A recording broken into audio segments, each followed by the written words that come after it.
کس طرف اشارہ ہے؟ اس طرف اشارہ ہے۔ ابھی میں آپ لوگوں کو تشریح کی طرف لیے چلتا ہوں تاکہ یہ ڈیٹیل میں آپ سمجھ جائیں اور یہ آپ کے ذہن میں یہ بات بیٹھ جائیں کہ یہ لوگ کون تھے۔ اس شعر میں شاعر کہنا یہ چاہتے ہیں کہ یورپ کی طرف یا اسی طرح وہ ان کی طرف اشارہ ہے کہ یہ جو قوم تھی، یہ وہاں یہ جو روم کی قوم تھی، تو وہ لوگ جو تھے وہ بڑے خطرناک قسم کے جنگجو تھے، اور جنگجو اتنے ایسے تھے کیونکہ ان کے پاس جو ڈھال وہ ہوتی تھی تو 6 فٹ کی اونچی اور اتنی چوڑی ہوتی تھی، اتنی مضبوط ڈھال ان کے پاس ہوتی تھی کہ سپاہی کے سارے بدن کو وہ تحفظ فراہم کرتی تھی۔ حضرت عمر رضی اللہ تعالیٰ عنہ کے عہد خلافت میں ایشیا، مصر اور فلسطین سے رومی اقتدار کا جو خاتمہ ہو گیا، ان کا جو خاتمہ ہو گیا، بعد میں باقی رومی سلطنت بھی وہ کیا ہوئی، اس کا بھی خاتمہ ہوا۔ یعنی شعر بطور یہاں استعارہ مسلمان قوم کے لیے استعمال کیا گیا ہے۔ کس کے لیے استعمال کیا گیا ہے؟ شاعر کہنا یہ چاہتے ہیں کہ وہ بہادر اور دلیر قوم جس نے صحرائے عرب سے اٹھ کر روم جیسی دنیا کی بہت بڑی سلطنت کو تہس نہس کر دیا، اس کی اینٹ سے اینٹ بجھا دی، اس کا خاتمہ کر لیا، اس کی بے خنی کر دی، اس سلطنت کا بالکل اس کو جڑ سے اکاڑ پھینکا، اس کا قلع قمع کر لیا۔ میں نے آسمانی فرشتوں سے سنا ہے کہ وہ شیر پھر ہوشیار ہوگا، وہ بیدار ہوگا، ان کے اندر وہ پھر وہ طاقت آئے گی اور ساری دنیا پہ یہ قابض ہو جائے گا۔ اس سے مراد یہ ہے کہ مسلمانوں کے جو عروج، وہ بلندی اور ترقی کے آثار نشانات نظر آ رہے تھے۔ مطلب یعنی علامہ اقبال رحمۃ اللہ علیہ یہ شاعری اس لیے کرتے ہیں کہ ان اشعار میں علامہ اقبال رحمۃ اللہ علیہ جو پیغام دے رہے ہیں، وہ پیغام یہ دے رہے ہیں کہ مسلمان جو ہندوستان میں وہ محنت کر رہے تھے اور وہ تگ و دو کر رہے تھے، ان کی محنت، کیونکہ علامہ اقبال رحمۃ اللہ علیہ پھر خود بھی اس پارٹی میں پھر شریک ہوئے تھے، لیکن جب وہ وہاں سے آئے اور پھر یہاں انہوں نے وکالت شروع کی، تو اسی وجہ سے علامہ اقبال رحمۃ اللہ علیہ کا جو خاندان تھا تو وہ کشمیری نسل سے ان کا تعلق تھا، اور بہرحال تو اسی وجہ سے علامہ اقبال رحمۃ اللہ علیہ کو یہ پتہ چل گیا تھا ان کے، یعنی ہر انسان جو ہے وہ اللہ تعالیٰ ان کے اوپر ایسے اسرار رموز، ایسی چیزیں جو انسان اللہ تعالیٰ کی عبادت کرتا ہے تو اللہ تعالیٰ کی مدد ان کے ساتھ ساتھ ہوتی ہے۔ تو اسی وجہ سے علامہ اقبال رحمۃ اللہ علیہ نے جو پیشگوئی کی تھی یا انہوں نے جو کچھ کہا ہوا تھا، تو اس میں بتایا یہ جاتا ہے کہ علامہ اقبال رحمۃ اللہ علیہ پہ یہ بات اللہ تعالیٰ نے ظاہر کی ہوئی تھی کہ ایک ایسی قوم، یہ جو مسلمان جو قوم ہے، یہ ہندوستان میں جو قوم ہے، مسلمان قوم ہے، تو ان کو بھی وہی اقتدار، وہی چرچا، وہی ترقی پھر ملنے والی ہے۔ تو اسی وجہ سے علامہ اقبال رحمۃ اللہ علیہ مسلمانوں کو کہہ رہے ہیں کہ اے مسلمانوں، آپ لوگوں کے اندر وہی طاقت وہ پھر سے ہوشیار ہو رہی ہے، آپ لوگ پھر بیداری کی طرف چلے جاؤ، اور آپ لوگوں کی، یعنی مسلمانوں کی جو بیداری تھی وہ نظر آ رہی تھی۔ علامہ اقبال رحمۃ اللہ علیہ پہ یہ بات ظاہر ہو گئی تھی، اور ان پہ یہ بات بھی ظاہر ہوئی تھی کہ جب مسلمانوں کے اندر اتفاق پیدا ہوگا، اتحاد ان کے اندر پیدا ہوگا، تو یہ مسلمان قوم جو ہے یہ ہندوؤں کو اور جو یہاں جو قومیں ان کے ساتھ وہ ان کے ساتھ جو لڑ رہی ہیں یا ان کے ساتھ ان مسلمانوں کو تکالیف یا اس طرح ان کو شکست دینے جا رہی ہے، تو یہ قومیں ان کا خاتمہ ہوگا اور یہ قومیں تباہ ہوں گی۔ اور مسلمانوں کے اندر جب اتفاق پیدا ہوگا اور مسلمان قوم جو ہے ان کے اندر بیداری پیدا ہوگی، تو یہ مسلمان قوم ایک دفعہ پھر یہ کیا کرے گی، یہ قوم جو ہے وہ دنیا کے نقشے پہ ابھرے گی، ان کے اندر وہ وہی طاقت پھر پیدا ہوگی اور ان کو وہ ترقی ملنی شروع ہو جائے گی، جو ترقی جن کا وعدہ اللہ تعالیٰ نے مسلمانوں کے ساتھ کیا ہوا تھا۔ کیونکہ یہ جب دنیا کا آخری دن ہوگا تو اس دن پہ یا اسی طرح یا دنیا میں پھر یہ مسلمانوں کے پاور یا مسلمانوں کے ہاتھ میں ساری جو قومیں ہیں یا اسی طرح تو یہ ان کے ہاتھ میں آ جائے گی۔ بہرحال شاعر کہنا یہ چاہتے ہیں کہ مسلمان کو ایک دفعہ پھر اقتدار ملنے والا ہے۔ تو یہ اسی طرف اشارہ کرتا ہے۔ اس شعر کی تشریح میں آپ کو تھوڑا سا بتا دوں کہ شاعر اس شعر میں کہنا یہ چاہتے ہیں کہ جس طرح روم کا جو سلطنت تھا، ان کی جو حکومت تھی، ان کا خاتمہ کیا ہوا تھا، اور وہ کون تھے؟ وہ ہمارے صحابہ کرام رضی اللہ تعالیٰ مجمعین، حضرت عمر رضی اللہ تعالیٰ عنہ تھے، کہ ان کے پاس ان کے ساتھی جو تھے، ان کے بارے میں یہ بتایا جاتا ہے کہ ان کا تقریباً 1,00,000 رقبہ یا اسی طرح اتنے رقبے پہ ان کی حکومت پھیل گئی تھی۔ اسی وجہ سے وہ حضرت عمر رضی اللہ عنہ کو وہ ترقی، ان کو وہ عروج مل گیا تھا، وہ کامیابی مل گئی تھی، وہ ترقی مل گئی تھی۔ تو علامہ اقبال رحمۃ اللہ علیہ کہتے ہیں کہ ایک دفعہ پھر وہی کامیابی مسلمانوں کے ہاتھ آنے والی ہے، اور یہ ساری قومیں جو ہیں تو یہ ان کی نیچے رہیں گی۔ تو وہ وہی ہوا بھی پھر، اور علامہ اقبال رحمۃ اللہ علیہ نے جو پیشگوئی کی تھی۔ بہرحال یہ شعر کی تشریح مکمل ہو گئی ہے۔ اگلے شعر کی تشریح کی طرف آپ کو لیے چلتا ہوں۔ کیا میرا تذکرہ جو ساقی نے بادہ خارو کی انجمن میں، کیا میرا تذکرہ، تذکرہ ذکر جو ساقی نے، ساقی شراب پلانے والے نے، بادہ خار شراب پینے والے جو شراب پی رہے تھے، انجمن کے معنی ہے محفل یا مجلس۔ تو پیر میں خانہ کہنے لگا، پیر جو بوڑھا پیر تھا، میں خانہ جو شراب پینے والا تھا، جو بوڑھا تھا، جن کی عمر زیادہ تھی، جن کا تجربہ زیادہ تھا، وہ کہنے لگا کہ منہ پھٹ ہے، منہ پھٹ، یعنی یہ علامہ اقبال رحمۃ اللہ علیہ، یہ منہ پھٹ ہے، یہ بے باک، یہ نڈر ہے، یہ نہ ڈرنے والا ہے، یہ تو سچ بولنے والا ہے، خار ہوگا، یہ ذلیل ہوگا۔ یعنی اس کا مطلب یہ ہے کہ علامہ اقبال رحمۃ اللہ علیہ کے حوالے سے یہ بتایا جا رہا ہے کہ جب میرا تذکرہ، وہ جو ساقی تھے یا جو شراب خانہ تھا، وہاں لوگوں کے سامنے میرا تذکرہ کیا گیا، اس محفل میں میرا تذکرہ کیا گیا، تو جو اولڈ یا جو وہ زیادہ عمر رکھنے والا انسان تھا، وہ شخص تھا، تو وہ کہنے لگا کہ یہ جو علامہ اقبال رحمۃ اللہ علیہ جو کچھ کہہ رہا ہے، یہ تو نڈر ہے، یہ نہ ڈرنے والا ہے، یہ سچ بولنے والا ہے، تو ایک نہ ایک دن ان کا جو سچ ہے تو یہ ان کو تکلیف دے گی اور یہ ذلیل ہو جائے گا، کیونکہ سچی باتیں نہیں کہنی چاہیے اور ان باتوں کو ظاہر نہیں کرنا چاہیے۔ تو ظاہری بات ہے کہ جب سچ بتایا جائے گا تو اسی طرح علامہ اقبال رحمۃ اللہ کے حوالے سے کہہ رہے ہیں کہ یہ شخص جو ہے، یہ آدمی جو ہے، یہ ذلیل ہوگا، لوگ ان کو رسوا کریں گے، کیونکہ سچ باتیں جو ہوتی ہیں تو وہ کڑوی ہوتی ہے۔ تو اسی وجہ سے ابھی یہ تو مفہوم تھا، ابھی آپ لوگوں کو تشریح کی طرف لیے چلتا ہوں تاکہ آپ کے ذہن میں یہ تشریح صحیح طریقے سے بیٹھ جائے۔ اس شعر میں شاعر علامہ اقبال رحمۃ اللہ کے حوالے سے کہا جا رہا ہے کہ ساقی نے، یعنی شعر میں کہتے ہیں کہ ساقی نے شراب نوشوں کی جو محفل میں میرا ذکر کیا، میرا تذکرہ کیا، تو میخانے کا جو بزرگ تھا، وہ جو اولڈ انسان تھا، تو وہ کہنے لگا کہ یہ جو شخص ہے یہ بڑا منہ پھٹ ہے، یہ بے باک ہے، یہ تو نہیں ڈرتا، یہ تو دلیر ہے، سچی بات بے باکی سے کہہ دیتا ہے، جو بات کھری ہوتی ہے، جو سچی ہوتی ہے، تو یہ تو بغیر کسی وجہ کو یہ سامنے لاتے ہوئے، بغیر کسی خاطر کو سامنے لاتے ہوئے یہ تو سچی بات کہہ دیتا ہے، لہٰذا یہ انسان جو ہے، یہ آدمی جو ہے، یہ ذلیل ہو جائے گا۔ مطلب یہ کہ قومی خدمتگار، یعنی جو لیڈر تھے، ان کی مجلس میں ہندوستان میں میرا ذکر ہوا، میرا تذکرہ کیا گیا، تو تجربہ کار لوگ جو وہاں تھے، وہاں جو محفل میں بیٹھے ہوئے تھے، برجمان تھے، تشریف فرما تھے، تو وہ لوگ کہنے لگے کہ اقبال سچ بولنے میں وہ جس طرح ننگی تلوار ہوتی ہے، اسی طرح علامہ اقبال رحمۃ اللہ علیہ بھی سچ بولنے میں کسی کو خاطر میں نہیں لاتا، اس لیے اس کی جو سچی باتیں ہیں، ان کی جو سچی باتیں ہیں، تو یہ اپنے پرائی کو وہ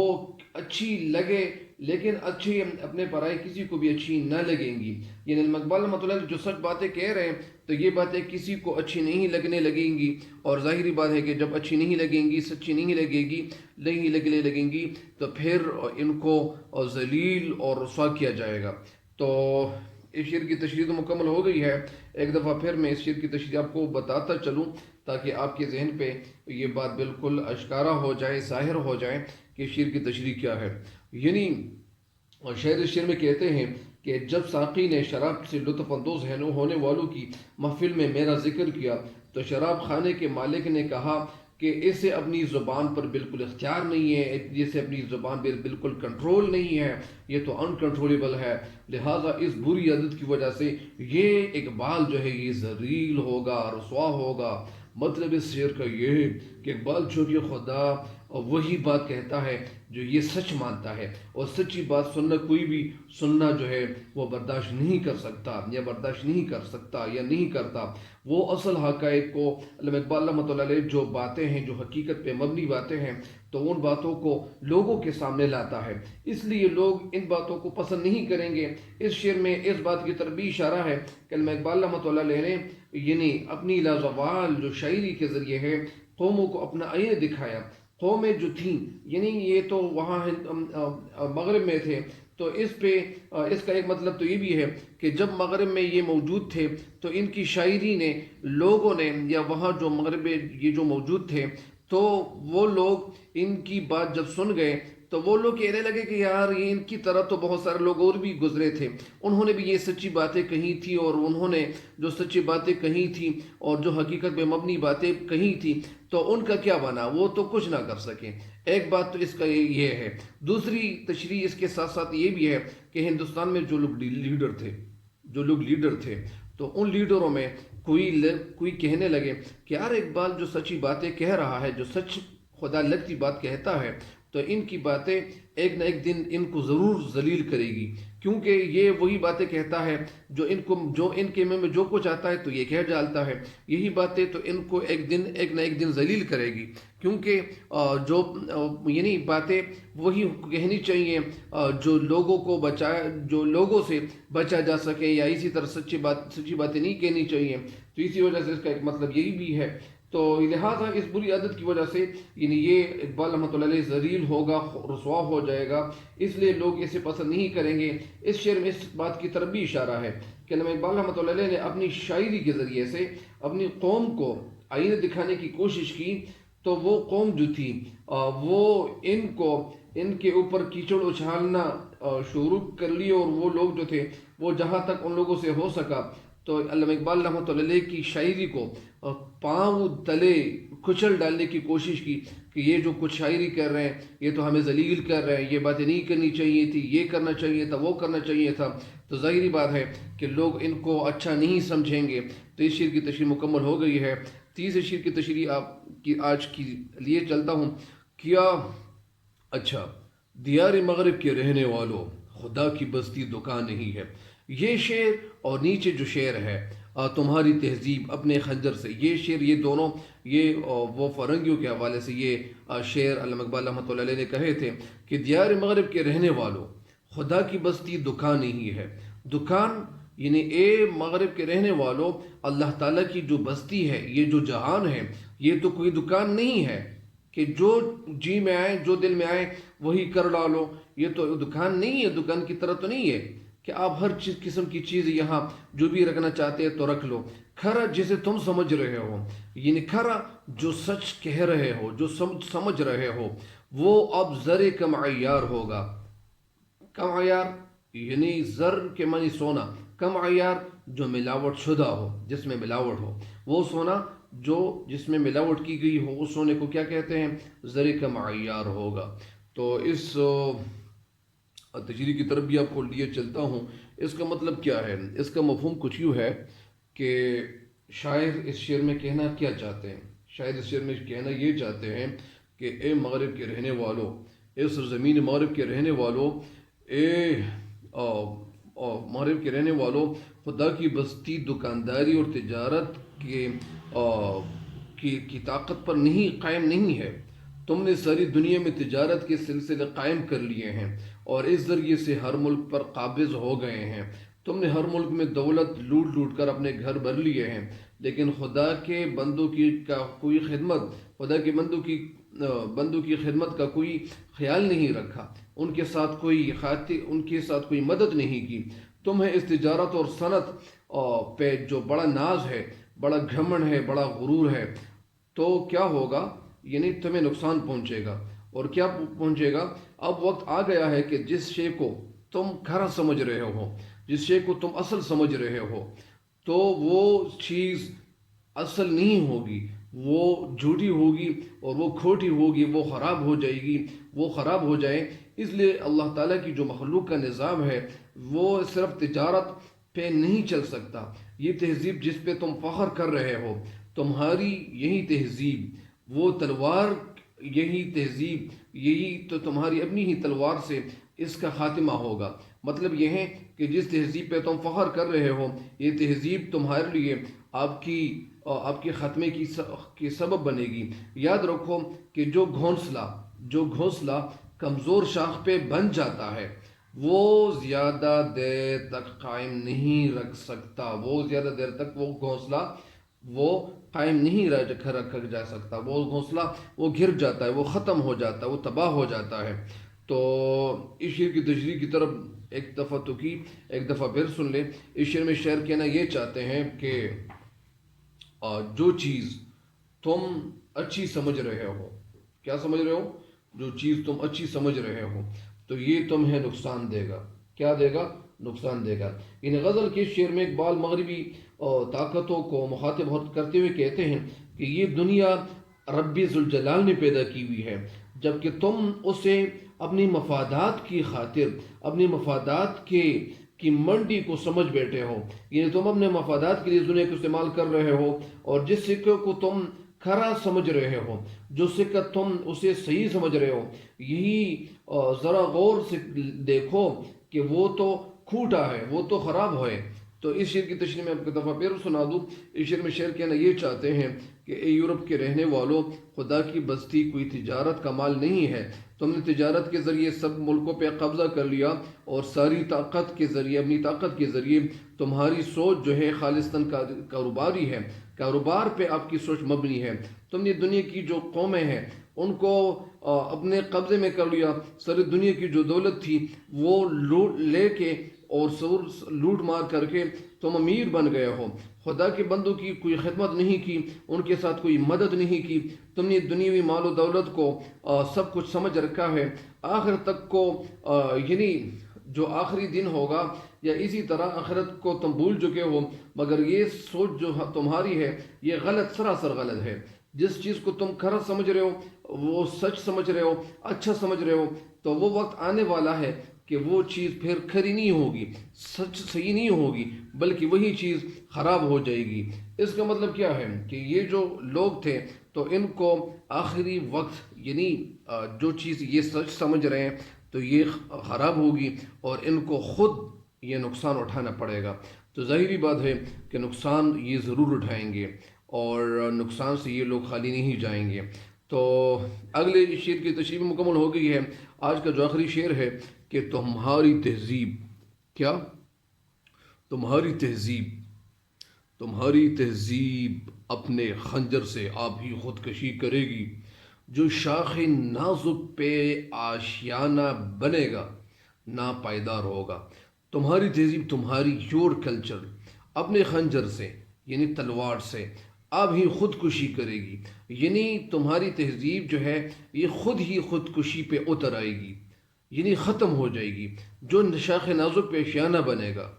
یعنی جو نازک شاخ پہ آشیانہ بناتے ہیں، جگہ بناتے ہیں، گھونسلہ بناتے ہیں، تو وہ ناپائیدار ہوتا ہے، irreliable ہوتا ہے، وہ ریلائبل نہیں ہوتا، وہ مستحکم نہیں ہوتا، مضبوط نہیں ہوتا۔ ظاہری بات ہے کہ بعض وہ جو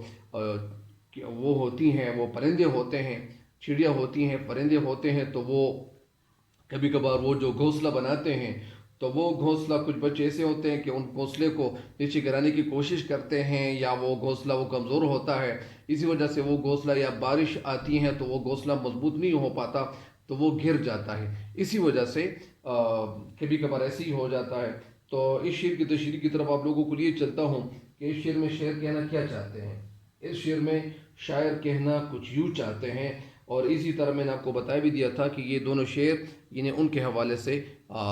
ظاہری بات ہے کہ ان کے حوالے سے ان کو خطاب کیا جا رہا ہے۔ ان دونوں شعروں میں یعنی اس طرح بتایا گیا کہ شعر میں کہنا یہ چاہتے ہیں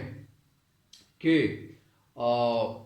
یہ حقیقت ساری دنیا پہ روشن ہو گئی ہے، یعنی مطلب اس کا یہ ہے کہ شعر میں کہنا یہ چاہتے ہیں کہ یہ حقیقت ساری دنیا پہ روشن ہو گئی ہے کہ یورپ کی جو تہذیب تھی اس نے اپنے ہی خنجر سے خودکشی کر لی ہے، یعنی اس کے جو وسیع تجارتی سلسلے تھے وہ مختلف یورپی قوموں میں